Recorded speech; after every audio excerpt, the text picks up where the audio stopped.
doa kita panjatkan untuk putri tersebut. Tapi ada tugas yang lebih penting setelah doa adalah orang tua. Orang tua yang diberi amanat oleh Allah berupa anak yang lahir itu akan dijadikan pertanggungjawaban khusus di hadapan Allah Subhanahu wa taala. Maka anak ini bisa jadi aset baik atau aset buruk buat orang tua. Bisa jadi hujjatan lahu atau hujjatan alaihi. Bisa jadi saksi baik di hari kiamat yang mendukung orang tuanya semakin masuk surga dengan mudah, atau malah na'udzubillah sebaliknya menghalangi orang tuanya masuk surga.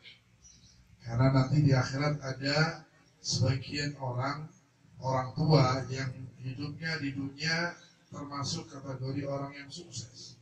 Ibadahnya baik, amalnya baik, kemudian jarang bermaksiat, kemudian meninggal dalam keadaan baik. Saat di akhirat divonis menjadi calon penghuni surga, tapi begitu melangkah menuju surga, dari belakang ada yang teriak, "Kif ya zalim." Kalimatnya sangat mengerikan. Berhenti wahai orang yang zalim. Dia nggak sadar. Berhenti wahai fulan bin fulan, orang yang zalim, disebut namanya. Setelah disebut namanya disadar. Nanti ke saya, siapa yang manggil saya zalim? Setelah tengok ke belakang, ternyata yang manggil anaknya sendiri. Berhenti wahai orang yang zalim. Kemudian nengok ternyata anaknya yang manggil. Orang tuanya heran, kenapa kau manggil aku zalim?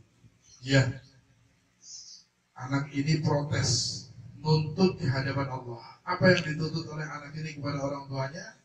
Orang tuanya yang sudah mulus ingin masuk surga, sukses dalam hidupnya, terhalang dengan tuntutan anak. Yang dituntut apa?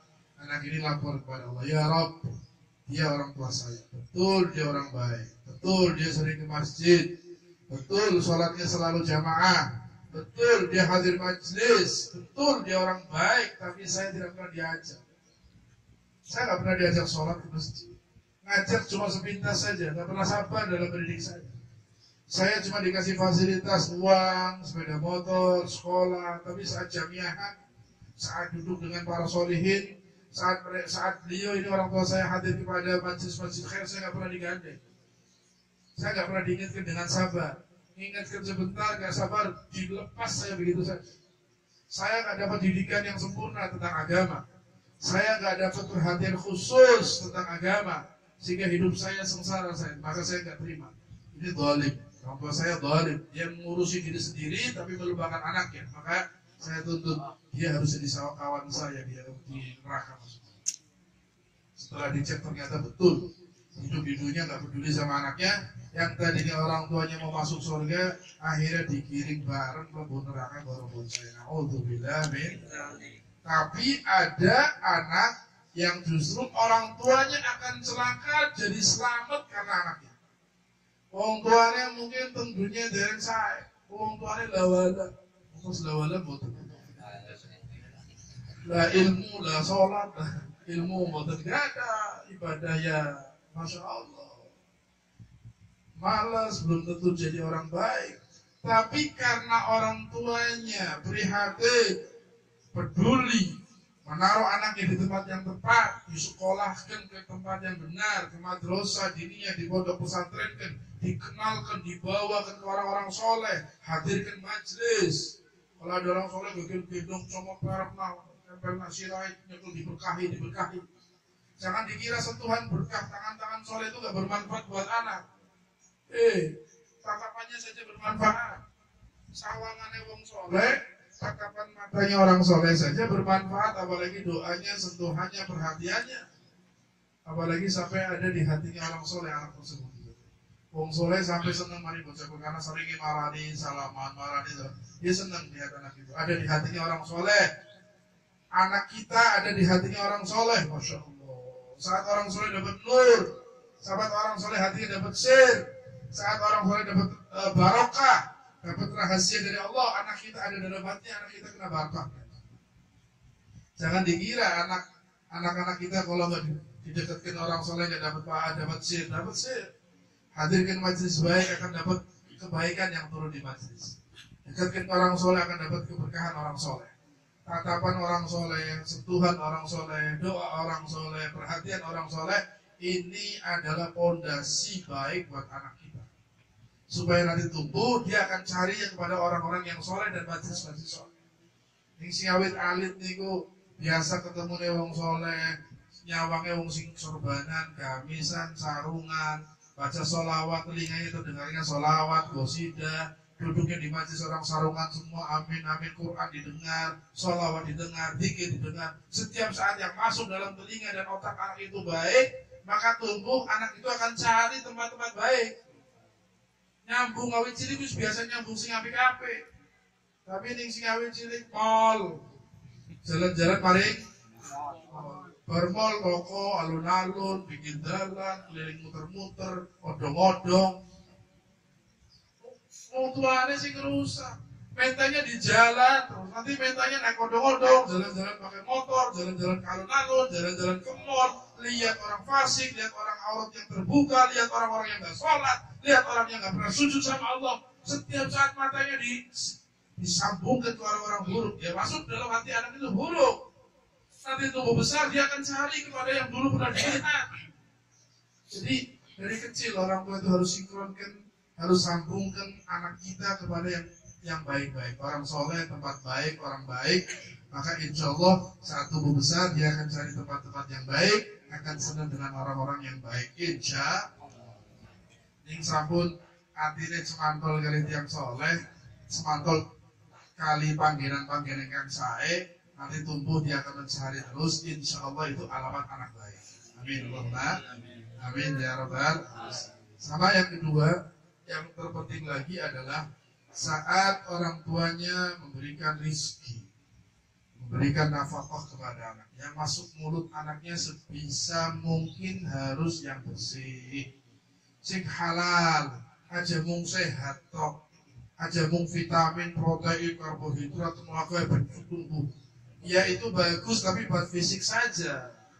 Tapi buat rohani, buat mental, buat jiwa, buat hati itu halal.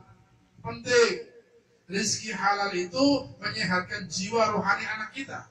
Daripada awaknya sehat tapi mentalnya naudzubillah karena duit haram, lebih baik mentalnya benar dulu. Nanti fisiknya akan tumbuh baik insya Allah. Jadi kalau fisik itu rizki makanan, tapi kalau mental kebersihan rizki tadi, bersih dari rizki yang halal. Kemudian cara memberinya juga dengan cara yang benar. Ajan dulangi atok tapi orang bismillah. Kan jadi bismillah, bismillahirrahmanirrahim.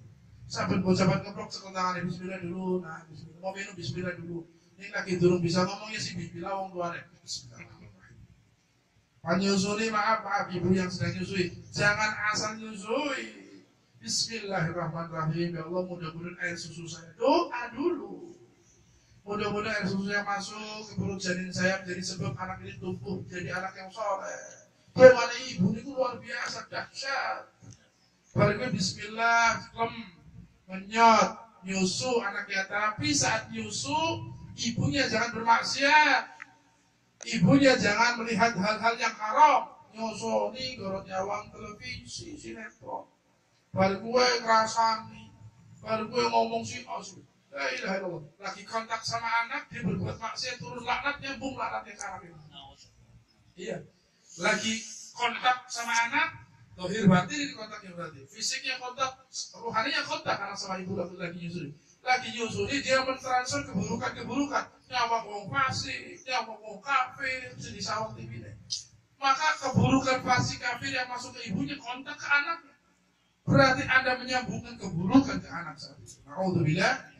Oleh dong nyusunin itu bacanya sing apik, nyawangnya sing apik, ngomongnya sing apik. Ben sing klebu maring anaknya dudu mung susu tok, tapi sir rahasia kebaikan-kebaikan pun masuk ke dalam jiwa anak tersebut.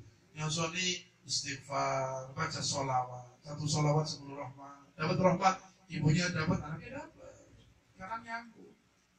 Lagi sholawat, lagi nyusuni, lihat orang-orang soleh, ya Allah, mudah-mudahan anak saya jadi orang soleh, jadi ulama. Itu ibu begitu. Dari awal ingin membentuk anak soleh, dari mulai di perut, lahir, lagi nyusuni, terus. Bukan orang soleh, nanti baru akan muncul kebaikan-kebaikan baru. Ini belum nyusuni rasa. Nyusuni ini wis buka aurat sekarang dewe asal nyusuni ngerasa si bulan. Riba itu dosa besar, haram dilaknat, murka Allah kepada orang yang riba. Lagi nyusuni riba. La haula wala quwata illa billah. Artinya begini, ibu dan bapak itu yang mencetak anak baik atau tidak? Ikhtiarnya, usahanya ibu bapak. Setelah itu baru doa, barengi dengan doa. Prihatin, tengawungi tangi, gelar sejadah, aja mung dong lagi priang tong donga. Priang lah dong, ya Allah, anaknya priang itu. Anak sehat itu didonga. Terus tiap malam minimal. Habis sholat, assalamualaikum, karena punya anak. Tanggung jawab karena ingin punya anak soleh, maka angkat tangannya tersebut. Ya dong, mengemis yang bisa menjaga anak kita, merubah anak kita, menjadikan anak kita baik hanya Allah. Kita ikhtiar dan berdoa. Ikhtiarnya maksimal, doanya terusan. Setelah itu berikan kepada Allah tawakal. Mudah-mudahan dikabul oleh Allah SWT. Amin. Allahumma. Kalau sih diprihatin ini kadang orang dadi, kemana sih orang diprihatin? Si dijaga teman-teman kadang-kadang orang dadi, kemana sih orang dijaga teman-teman? Karena sih yang dipedulikan setiap saat deketin orang-orang baik saja kadang-kadang karena pengaruh makanan haram, kena pengaruh lingkungan, kena pengaruh dolan kaca, bisa berubah. Apa mana sih orang diprodasinya apik, orang ditelateni, orang dijaga. Ya Allah, alhamdulillah. Makanya kita mohon kepada Allah, mudah-mudahan Mas Adi Kusuma dan Ibu Saati Lailiyah dijadikan orang tua yang bisa mendidik anaknya dengan baik. Dapat rezeki yang selalu halal dan barokah. Anaknya mudah-mudahan jadi anak yang solehah dan keturunannya selalu diberkahi oleh Allah. Anaknya Fatimah Nur Sa'adah mudah-mudahan diberi panjang umur yang barokah, ilmu yang manfaat. Allah hiasi akhlaknya dengan akhlakul karimah. Allah beri kesehatannya untuk ibadah. Allah hiasi dengan ilmu yang manfaat. Allah beri rezeki yang halal dan barokah. Jadi wanita yang solehah, jadi kebanggaan wanita-wanita yang ada di sekitarnya dan keluarganya serta nusa dan bangsanya. Jadi kebanggaan Sayyidatuna Fatimah insyaallah, dan jadi pejuang yang melanjutkan dakwah Rasulullah SAW sehingga bahagia hidupnya di dunia sampai akhirat. Insyaallah. Amin. Allahumma amin ya rabbal alamin. Yuwan agung ibaabutan. Wallahul muwafiq ila aqwamit thariq. Assalamualaikum warahmatullahi wabarakatuh. Waalaikumsalam warahmatullahi wabarakatuh.